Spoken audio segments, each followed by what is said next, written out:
كلمدود أو إن عن إذن راسو كشعب عام وأيضا دمبي وحمغليين لمن قرطتوغا أو إسقر الصريع أو فيسبوك كهالله وكذا واتيني وحلي هذا ما آخر بان سميننا خاتما كتسينا نمسي يعني جماعة إلى مقتل وأنا يجي سببينيا ما كان ذي سببيه هدام بيشة جي وحاولون الإنسان كان فترة تكتال كدومي بين بشكل خاتمة دا أي شيء جيان على خليف قليل بانكوغين ولو ريجي شري ورين شري مرحوين عن كاهي عاقل يقدم بيشة سبوا الله قوستين وهرجيسا الله قليل بينوغين يوري سومال لان بانكوغين شينا يا حتى نحاول بكذا خاتمة دا أي مركا هشيس كالله قليل أي ليهين وأن لم يبنى وخاتمة على خليف قال حرقيسة لقلي مدنا وتبليغين يشعر مال الله يسير وشغل الله وكروك الرئي وضدك الديقان لن قبل لن كسوتي الله إلهي أساسي بشري من هنا غير كينا ولن شري حقلت توسيا أيها يساقنا الله قال حرقيسة وزير عفات قرار ما أخذ تلاشير يوحي نقوم بانكا ururno caasoo kale lagu aasaaso oo bari laga gala Hargeysa ama Burco taa ogaada marka haddaad doonaysaan maanta ayaad xortihiin oo guddoomiyihii baarlamaanka oo dalkan iyo magaaladan ku dhashay oo ka soo jeeda iyo waqtiga ballaaran intaa leegin hortaageen haddii aad rabtaan in Hargeysa la idinla galo xor baad u tihiin codkiina inaad baanta sheegtaan mudanayaal iyo marooyin nimanka hadlayay وأدرتي مشروع عقوب بلارن قبل القصة وضدا عنداهر أرجابه وضدا شير بيحيلنا وعلى دحية بيه وأدرام دونتا ويعرفوا لجين مغشين قرب السوق غير هايلان يسنا قبل إنتي شرين لعكو تبرعي أو وضدا تاجري أو دقارة صبح ليا وعن مغلي حالي إلا شري بقول $1 بعد الصبري أو تاير اللي بيجوا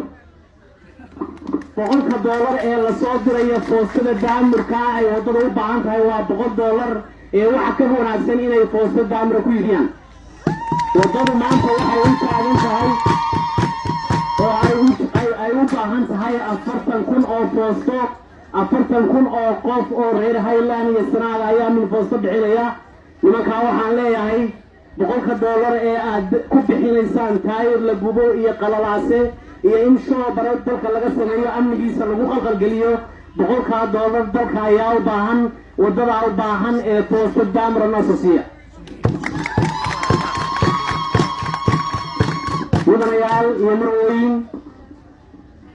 ilaahay idinkii waxaan rajaynayaa Facebooka inaad ka waantoobi doontaan iyo nimanka aan sheegayay run ahaantii dab baan aqaan waxaan ka garanayaa 3 nin oo kamid ah 2017 halkan markii Soomaaliland ay lahayd doorashooyin baan hirgelinaynaa waxay laba kamid magacyadooda mar inaan sheego laakiin waa la sheegi doonaa ururka wadani bay Minneapolis iyo Minnesota ay ugu ololeynayeen oo ilaahay ugu ogyahay nooc baa maantana waxay leeyihiin ma akhir baan sameeynaa wax la yiraahdo oo khaatimo loola goostay Hargeysa baan la galaynaa waxayna u socdaan fikirkoodii ahaa hore ee Soomaalidiidka ahaa waxayna rabaan inay intay wax dhiibtaan Hargeysa la goostaan waxaan runtii aan ku dardaarmayaa oo ku talinayaa dalkani wax qabad ayuu baahay waalidtiin wadani ceelgaab meel bay fiican bay maraysaa badan iyadoo go'do ana 2013 22 January ayaan tagaani oo la socda madaxweynihii hore dowladda Puntland madaxweyne Cabdulla Maxamed Argaas oo markaa wuxuu ahaa u tartamayay musharax madaxweyne isha barameed meesha la yiraahdo sacabka saa ugu qaaday biyaha wuu ka cabay waxaan hadii aad guulayso madaxweyne wuxuu u baahan yahay gobolkani wado magaalada badan biyo u baahan tahay gobolka Sanaag iyo Highland 15 ceel biyood in gaaraysa baa laga hirgeliyay wadada waa la soo gaarsiiyay waalidtiin airportka barameed waa shaqeeya 30 maalmood diyaaradda ayaa ka kacda bangiga barameed anaa joogay oo gacantayda ku furay wasaaradda maaliyadda anaa joogay oo gacantayda ku furay way shaqeynaya dakhliga ka soo xirooda ciidanka daraawiishta oo saraakiishoodii joogaan iyo hay-adaha dowladda ayaa mushaharkooda laga bixiyaa. wuxuu noqday gobollada Sanaag iyo Highland gobollo isku filan oo kaalinta saddexaad ee maanta Puntland ku jira. iyaga ayaa mararka qaarkood mushaharka laga soo dalbada Nugaal, Gardafuul iyo meesha la yidhaahdo Mudug iyo bari laga bixiyaa. laba Sanaag baa khasbadeeda lacag ku jirtaaye mushaharka laga bixiyo. gobolka heerka maraya maanta cidna ka yeeli mayno inay amnigiisa iyo nabadgelyadiisa iyo horumarkiisa ay ka soo horjeedaan. waxaanu kula waaninaynaa qurba joogta gobolladan ka soo jeeda intaa Facebooka ka hadlaysaan dalkiina iyo dadkiina hal maalin soo booqda waxutaa. gobolka Highland oo aan maanta joogno shacabkiisa waxaan ku doorinayaa walaalayaal dadka axmaka taliska aan sheegayay aan ka hadlaynay cawaasiifta ah waxba inoogu fadhiin, iyagu naftooda waxba ugu fadhiin inaad aragtida guracan ee ay Facebookyada ka faafinayaan aad ka waantogaan. waagan dambena ogaada Facebook wuxuu noqday xarun ah meel laga xukumo magaalada Muqdisho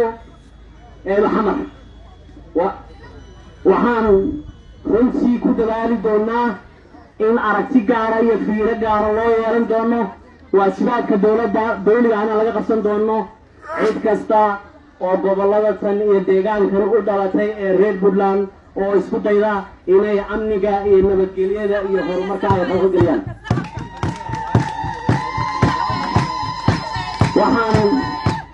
waxaan idin ballan qaadaynaa in horumarka socda lasii labalaabo. annaguna horumar ballaaran oo baaxad leh dowladda Puntland bay ballan qaadaysaa inay gobolada ka baxdo. wixii baahayaa ka hadlayseen ee guddoomiyaha gobolku uu ka hadlayeyna waxaan ka ballan qaadaynaa inaan qoraalka qaadno aanu idinka gudbinno waxna laga qabto. taliyaha qaybta wuxuu sheegay wuxuu saldhigga Dhahar wuxuu baahan yahay lacag degdeg ah oo $5,000 ah. lacagtaa baarlamaanka Puntland ayaa qaaday, annagaana bixinayna, annagaa intaa kudarsayna. waxaan ku soo koobayaa cuqaasha iyo odayaasha iyo ningarboodka iyo maamulka degmada iyo ka gobolka iyo saraakiisha ciidanka daraawiisha iyo booliskaba waana fadhiisan doonaa. wixii gobolka xasiloonidiisa iyo horumarkiisa ku jirana waanu isleegi doonaa. isimada iyo cuqaasha iyo dhaqankana waa la fadhiisan doonaa. waa idin joognaa ilaa caawa. soo dhaweyntiinii qoraxda badnayd aad iyo aad baad ugu mahadsantihiin. si gaara iyo si guudba waana mahadsantihiin. waxaana idin leeyahay idinkaga tegayaa assalaamu calaykum waraxmatullaahi wabarakaatu.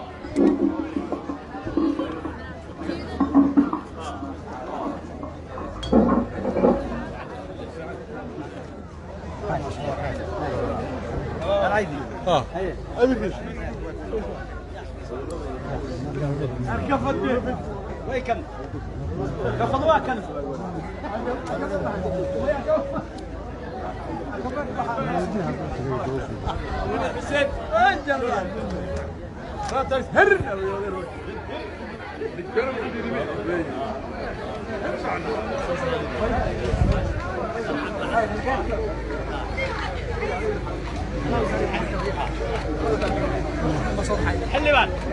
كان من قلت